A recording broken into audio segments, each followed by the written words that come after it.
Hey everyone, welcome to Dave's Bonsai. Guess what? We're back on the road.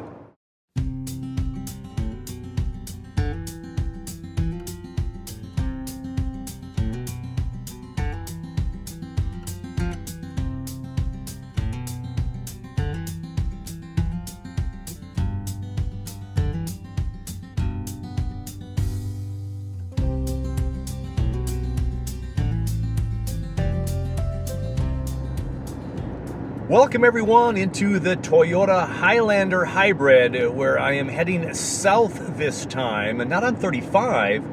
I'm actually on 52, just a few miles from my house, heading directly south. The estimated time of arrival for this new location is 55 minutes door to door. That's the shortest yet. Pretty attractive. Now, most people in Minnesota and Wisconsin, we talk about going to the cabin, we talk about heading up north. Not in this case. A lot of people do head south. There's some beautiful areas in southern Minnesota. And we're going to a little town called Kenyon. Northern Minnesota, it's all about the forest, the tall pine trees, the larch marshes, the swamps, the bogs. Down south, farm country. South of Cannon Falls, the Cannon Falls Trail, Cannon River, Zambrota's down here, and of course Rochester's close by, where the world-renowned Mayo Clinic is housed. One nice thing about the southern part of the state, especially south and east, more so than south and west, is a lot more hills and valleys. So from the Red Wing part, next to the St. Croix River, Lake Pepin area, wineries and apple orchards, and a lot of hills and valleys, and Whitewater National Park. Well, on 52, there's ups and downs as well, leading down to Kenyon, Minnesota, which is where we're heading today. I love the topography down here. Now, it seems like I've been in the car for about 20 minutes, and I've already exited to head towards the property. So again, as you can see, lots of farmland.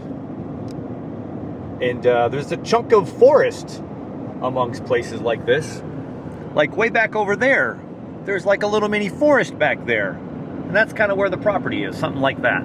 Now again, the big difference between down south and up north, it doesn't look like a up north wooded heaven. It's farmland. And somewhere in the next few miles, there's gonna be a big old forest that just pops up out of nowhere. With the southern part of the state having more farm country, the acres and acres of farmland, there's also not a lot of marshes and, larch bogs. You don't find that here. So roaming hills, but not a lot of low wetlands unless you're in the very, very, valley of these peaks. So about a mile or two in from the turnoff of a 60, County 60, is 60th Avenue, and I think I found the property. So one of the pictures online, this farmer's land right here is the edge of the property, way down there. But this part right here is just the very tip of the property. As you look at my OnX hunting app, I'm the red dot where I was taking these pictures. And you can see that little slice. It's almost like the Big Dipper or the Little Dipper. It's like a pan, and that's just the handle. Seems kind of odd. But I have to drive back now where I have just a little smidge of that land right where the corner ends. Let's go back to that corner. So now where I stopped my car is right where the north-south line of the property is. I can get out of my car.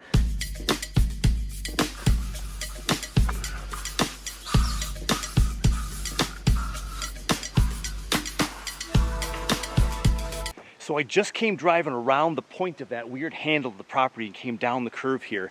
Got myself all sprayed up with bug spray again. I got my hiking boots because we have what appears to be more higher lands. But interesting note, as I go into the woods, a resident just drove by. Wendy said hello and asked what I was doing. I said I was looking at some land. And she gave me one piece of news that was the best news ever, if it's on the property. That here in the forest, somewhere behind me, up and over this way a little bit, is natural springs. And if I had access to water with natural springs, that would be fantastic, because water is the biggest thing. Right now I'm going to a place that's in the middle of woods. Now she also said, as I traipsed down the hill here, she also said that this is a non-buildable site. Now I don't know what that means. Not buildable for homes, not buildable for a cabin. Can you bring an RV on here? So after I walk the property today, I'm definitely gonna have to do some research to see what the county says. Whenever I come to these plots of land, I go ahead and pull out my OnX hunting app. so I can walk the perimeter and know where I'm going. Now, based on where she said the spring would be on this property, and we're on the highest ground, and we'll be going to the lower ground. I'm essentially on the southeast corner. And look at these big oaks. That's a big one right there in the center. Big, big old oak trees. I'm a little bit surprised to see how wet it is in here. Here I was touting I was going to be on high land and not in the marshes of northern Minnesota. And I don't know if it's because of the rain we just got deluged with again yesterday, or it's just this is the forest ground because there's not much sun that gets through here. I'm not sure. We'll keep walking and take a peek.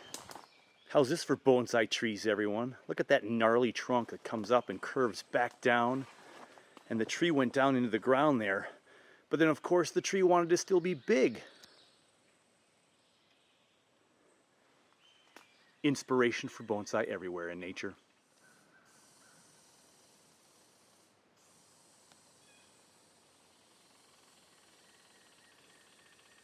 I wonder if I made that guy mad.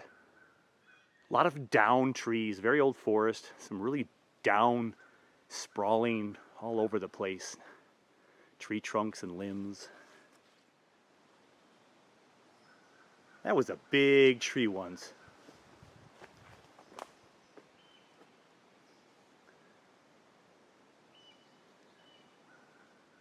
I've come to the southwest corner, a little bit north of the southwest corner. Big cluster of trees right there. Got the farm field there, straight ahead of me. To the left, everybody's look at my OnX app. And just thick, thick forest. Thick understory. I love all the oaks in here, that's for sure. A lot of oaks. Look like maybe some, what are those? Well, that's big oaks again. Yeah, a lot of big trees. All the land so far has been wet.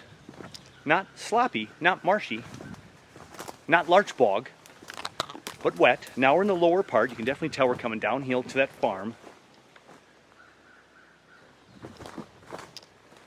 A couple of nice deer paths in here as I walk on one right now. Makes life easier. Now leave it to a bonsai guy. Look at the nabari on that one. That split from the right is that branch that goes way into the forest there. There was a triple trunk. Look at that thing down there. Beautiful. Goes up real tall. Come around to the north side of this. Look at that massive bottom. Going up to now, it's a split trunk tree. The top angle coming down. Look at that one on the center of your screen. Big, big oak tree goes way up into the sky. That's the widest one I've seen yet. We break branches to try to get to this nabari.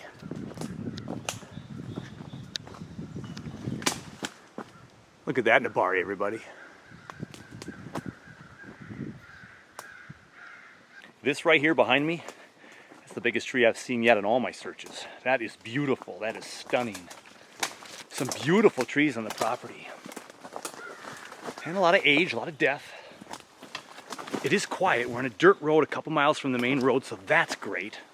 Now I did spray up. Haven't had a lot of mosquito bites per se, but they're out here. Again, if I stop and stand in any one spot, they're gonna swarm. It's wet in here, it's a forest. I tell you what, everywhere I look, every 50 to 100 feet, there's a new, holy cow, look at that thing when it was alive, or what it did as it died and twisted around. Look at that fantasticness. Oh, I just love that. Beautiful. That reflection there is water. Just came through a really thick area. A lot of reflection of water. And I can see now clouds, edge of a farm. I'm at the corner, the northwest corner, and we're going to be looking for a natural spring in here. I am surrounded with wild raspberries. Look at that. Now, that also means it's painful to walk through here. Those prickly branches stick to you and poke you. Uh-oh. I seem to have scraped myself. That's walking in the woods for you, right? So it was soupiest over there. I think that's probably where the springs are located, somewhere in that area. It opens up a little bit in here. This is approaching the center of the property, as far as in the middle, northeast, south, and west. Uh-oh, and here comes some rain. I did see some clouds in the distance. They must be catching up with us. Kind of northeast, central to northeast. Opens up a little bit in here, a little bit higher ground again. You have some space where you wouldn't have such massive clean out. So it's kind of a nice little area here. As I approach the road through this semi-open area, this is a really wet forest. Now, is it because it's a forest? I haven't been in the forest up at our cabin recently to compare, but I've never known it to be this soupy ever. But it's a little bit slushy in spots. But we've had so much rain. Again, it's raining right now as I'm recording this. We had rain all day yesterday. We haven't gone a full week without rain this entire spring, summer. So it's just wetter than it's probably ever been. And again, if I cleared land and opened this up, wherever the cleanup would be, I would have far less soupy areas because the sun would penetrate more, would help dry stuff out. But with the possible water at spring on the property, you know, things are still a little bit wet. And maybe because of that too.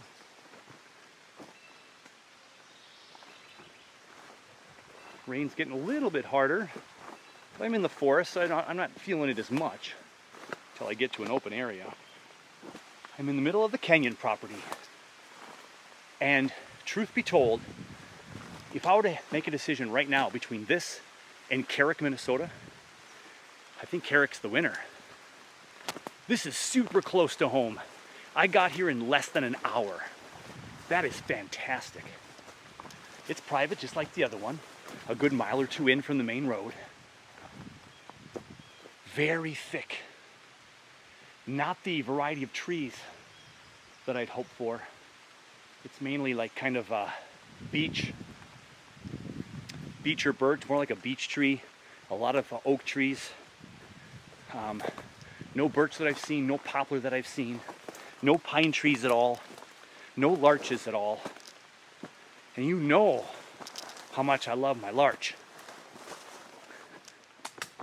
The mosquitoes are no different than anywhere else so far that I can tell. I'm deeper in the forest now, so I'm getting hit by even less rain.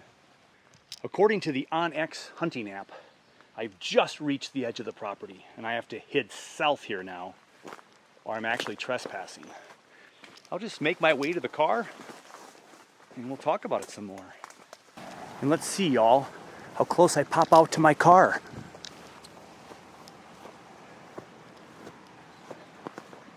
Well, yes, almost exactly where I went in as the rain continues to fall. Let's head inside the car and assess. I've got some wounds from cutting through some of the sharp things. I think we'll be all right. A nice chunk of land, 8 acres. The last place is only 5. It's just as wet in there as every place I've been this year without the large marshes around it. Spring water, if I could get fresh water for the trees. But Wendy, who popped over to say hi to see what I was doing, make sure I wasn't dumping any mattresses and stuff, said it's not buildable. That would mean a greenhouse down below for passive solar would be out of the question, perhaps. Maybe a small tiny cabin would be okay. So I'd have to call the county and ask what that means or see how this was listed again. I don't remember if it was listed as recreational, residential, probably not residential, probably agriculture out in this neck of the woods because of all the farmlands. Very dense. I would have to put a road in here from here. I don't know how much a road would cost just to get in about 50 to 100 feet. at least $300-400, $500 probably to put a road in here. And then I'd have to clear everything to go any further. I would have to start from zero on this property. Whereas Carrick, I mentioned this in the Carrick video, it's turnkey almost, right? There's a structure, there's a well, there's a sump pump or septic. Might not be good, but I would just take the water in that building, the 5 acres where I could put trees on right now. No shame in having someone else start what I could finish, right? And I'm not feeling this one. I was excited about it, how close it was to the metro, but I'm not feeling it compared to Carrick. Even though that's 50 minutes further. 50 minutes further or so. Almost twice as far. Time to drive home, think this one over. So until the next one and all these decisions, take care of you, take care of your bonsai, and we'll catch you on the next one.